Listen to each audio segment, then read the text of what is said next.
Hey guys, welcome back to my channel and welcome to today's video. Today I am sharing some of my favorite things from the month of July, which I don't know where it went. I can't believe that it's already August, but with 2020 being how it has been, I'm happy that we're one more month is over. I don't know about you guys, but so today I actually have stuff to hold up for once. But I am sharing some things from entertainment, clothing, beauty, food, and priceless. So without further ado, let's get started. Entertainment. Hamilton. Yes. So July 3rd was a very exciting day in this house because we finally got to see Hamilton. We actually had tickets to see it on my birthday in April, which was obviously canceled.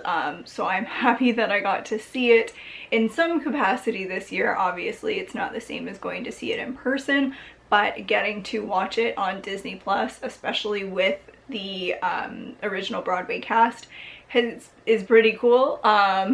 So I am obsessed. I love it. I have watched it I think 3 times, but I have listened to the soundtrack pretty much every single day of the during the week, weekday, since watching it. So I've probably listened to it over 20 times, and I just want to watch it over and over and over again.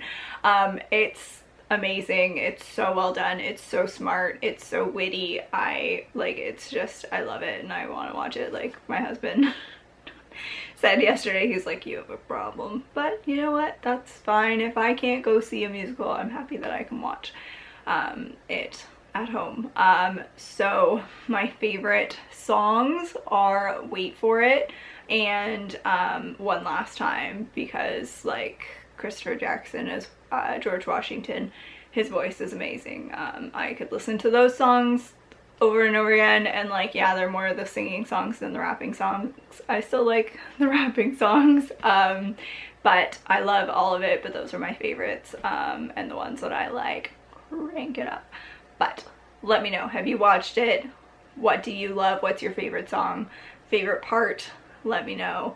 And let's move on, because I could probably talk about it for a very long time. Next, also on Disney Plus, Into the Unknown, the making of Frozen 2. So I watched this, I saw that it was a thing and started watching it, and I absolutely loved it. I love behind the scenes stuff like this. So it takes you into, I think, the last year or so of production of Frozen 2. But you understand, I could not believe how up to the wire it is, even in terms of storyline and stuff like that. But it gives you a whole new level of appreciation for animation. But I loved it. It made me laugh, it made me cry. And it was funny having just watched Hamilton and seeing Jonathan Groff in Hamilton and then Into the Unknown, because it had stuff with the cast and stuff. But I would highly recommend it, and then once you're done watching that, watch Frozen 2 again, because it will give you a new appreciation for it. But I really enjoyed it. Next are some books. So the first one is Then She Was Gone by Lisa Jewell. I think I have another book by this author that I physically own but haven't read yet. But I read this really fast. It is from the perspective of a mother whose teenage daughter goes missing.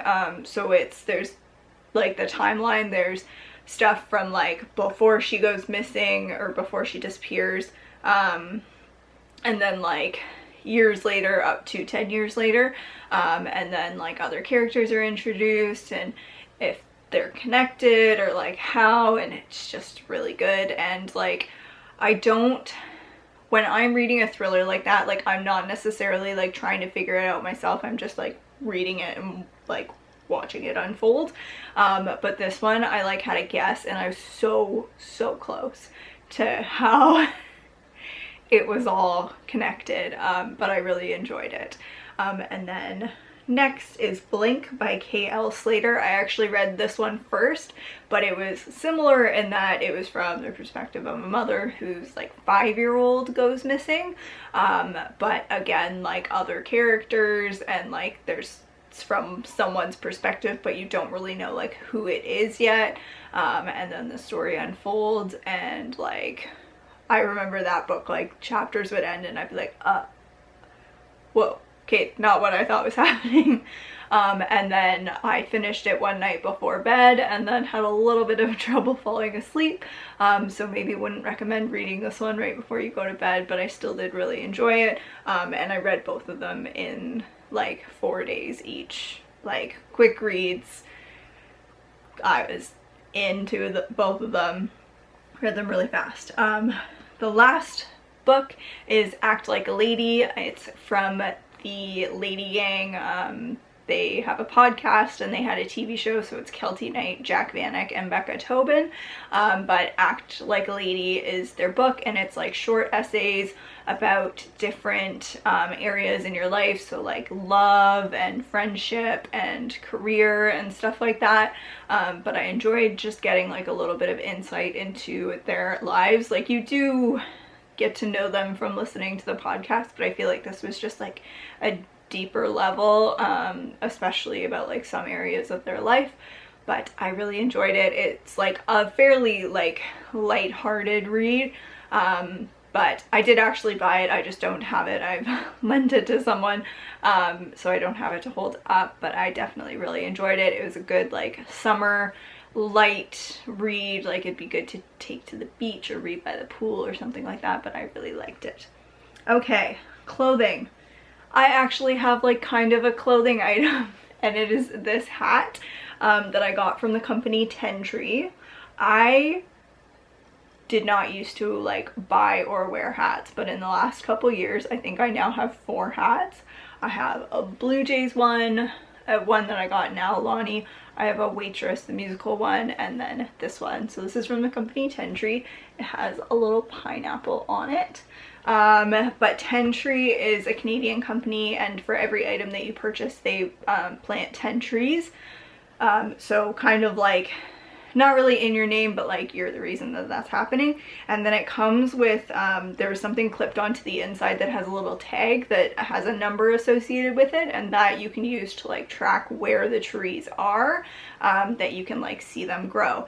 But I really like this hat. It's cute and simple. I like that it's white, that it's lighter, especially for in the summer. The back is really nice, that it is sturdy, and it fits nicely. It's not too tight. This is a small to medium. I think it was just one size when I bought it, but I really like it. And then they also have different collections that like support, that like more money goes towards specific things. So my husband Ethan bought a hat from the Australia collection, so it has a little koala on it, but more like from that purchase went to aid in the helping after the wildfires that happened there. So it's just a really cool way to kind of like give back, especially like with so much going on in the world. It's nice to like get something fun but also like give back in a way. So that's my new hat that I'm happy to wear. But yeah, if I'm looking down, I'm looking at my list because I have stuff all over the place. But okay, next is beauty. So I bought this brush set in the Sephora spring sale. If you want to see everything that I picked up, I'll put a link to that video there. So these are the brushes that came in it, but I specifically wanted to talk about this buffing brush because I used it to put my foundation on the last time I filmed, and I liked it so much that I wanted to talk about it, and then I used it again today.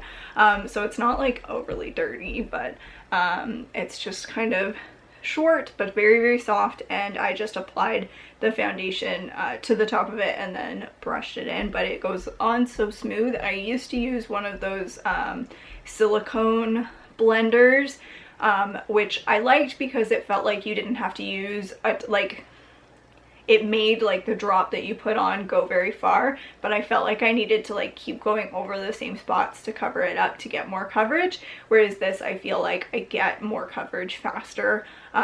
So I'm probably using less product, but it's just really nice and fast, and I feel like it does a really good job. So I really like the buffing brush at this set.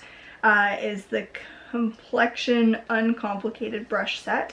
So it was like, you could probably spend what I spent to get this kit just on a buffing brush, so I like that this has already feels like it's worth it just from using that one brush. So it also comes with a detailed concealer, foundation, concealer, and a powder brush. So it's a nice set, and it came with a little carrying case that was nice as well. Okay, next in beauty is this scalp scrub from Kristen S. It's the Instant Exfoliating Scalp Scrub. So I have been struggling with an irritated scalp.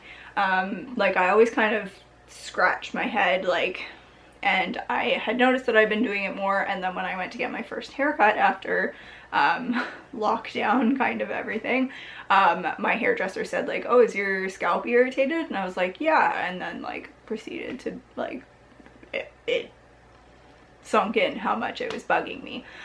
So she suggested that I use some tea tree oil in with my shampoo, which I've been doing, but I also already had this in my shower, so I decided to use this as well. So it is a scalp scrub that's supposed to remove buildup and flakes, and it's scalp soothing, hydrating and rebalancing, gently exfoliating, and non-drying. So you do this before shampoo and conditioner. The applicator looks like this, and it is pretty thick. I don't know if I can, like, I'm pushing pretty hard, and there you can kind of see it. But you kind of just like part your hair, so you would apply it like right down the middle, and then just use your fingers to kind of rub it in, and then I'll go like under here and like go along the side and stuff. It's kind of hard, like you can't really see what you're doing unless you have a mirror in the shower or anything like that, but I just really made sure to get like all of my scalp, and it felt so good. It's not really drying, so like you could use it probably once a week, but especially if you have an irritated scalp, I would recommend it. I think it has like salt in it, I don't know what it has in it, but just make sure to really rinse your hair, because sometimes I've like used it and then it felt almost like sea salt spray, like if you leave that in your hair. But that has been really nice to have, and it did make my scalp feel a lot better. Okay, next, I feel like I haven't filmed for a while. Like out of breath. But next is food. So I have made this for breakfast twice now, and it is the Easy Strawberry Banana Baked Oatmeal from Eating Bird Food. I forgot to take a picture both times that I made it, so I will put the picture in from her blog. But it is just like an oatmeal bake that's really, really easy and really yummy and fills you up.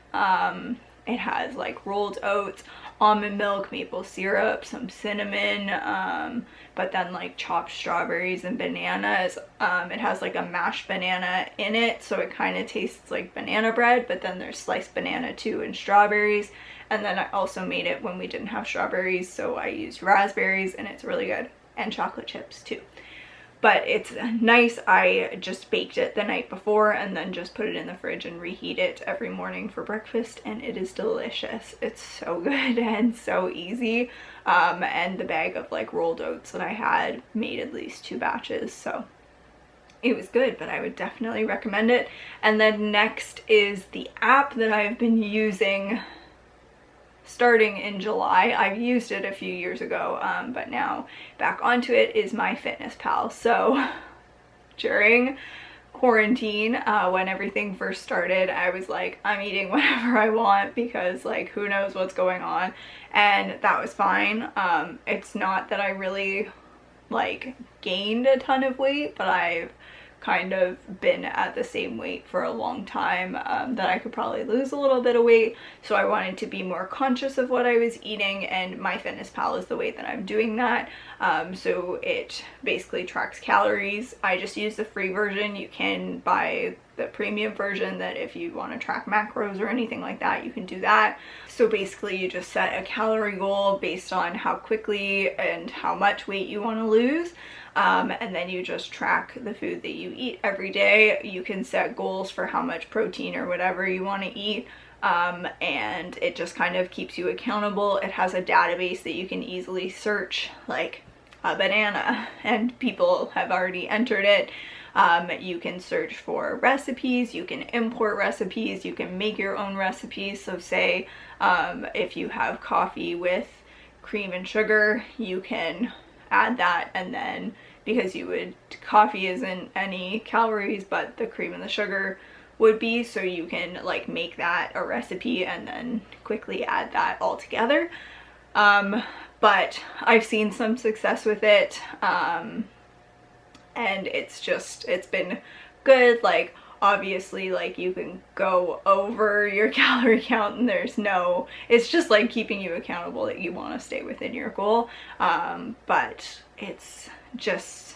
it's been easy. You can track your progress over long periods of time. You can enter weight, so that your weight, so that if you're losing weight, you can see how much. Also, if you want to like build muscle, you can enter it in to be able to do that. But it's been working for me. Again, did use it like, I think in 2014, I don't know for how long for, but just in terms of it's not like overly restrictive. I'm just trying to make healthier choices, and even just the little bit of a difference that I've made, like I've seen a difference.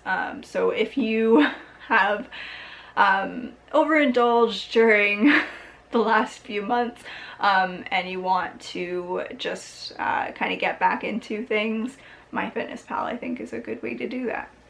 The last thing is in the priceless category, and that is journaling. So this is my journal. It actually has a Disney quote on it. I've had this for a few years. Like I started it years ago and then kind of got out of journaling, and then picked it back up again. But in the last month, I have just really enjoyed journaling at the end of a night. Like it's part of my bedtime routine. I did an evening routine video maybe a year ago. I don't know, I'll put a link to that up there. But basically, like once I'm in bed, I will use my bullet journal to plan for the next day, and then I'll write in my journal, and then I'll read for a bit. So it's kind of like my winding down, but especially in the last month, it's been helpful just to have a place to like write my thoughts, or not even, it doesn't even have to be long or a certain number of things. Like I just write about like what's going on that day, or how I'm feeling, what I'm thinking about, anything like that.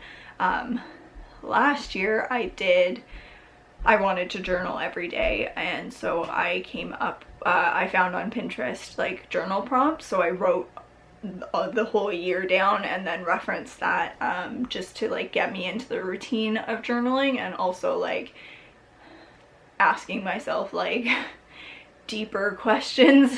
But this year I haven't been following that, and I've just been enjoying writing. But since we lost our puppy in June, which I talked about that last month, it's just been helpful, like with grief and dealing with loss, that it's just been like a comforting thing. And it's not that I don't have like a support system or anybody to talk to about it.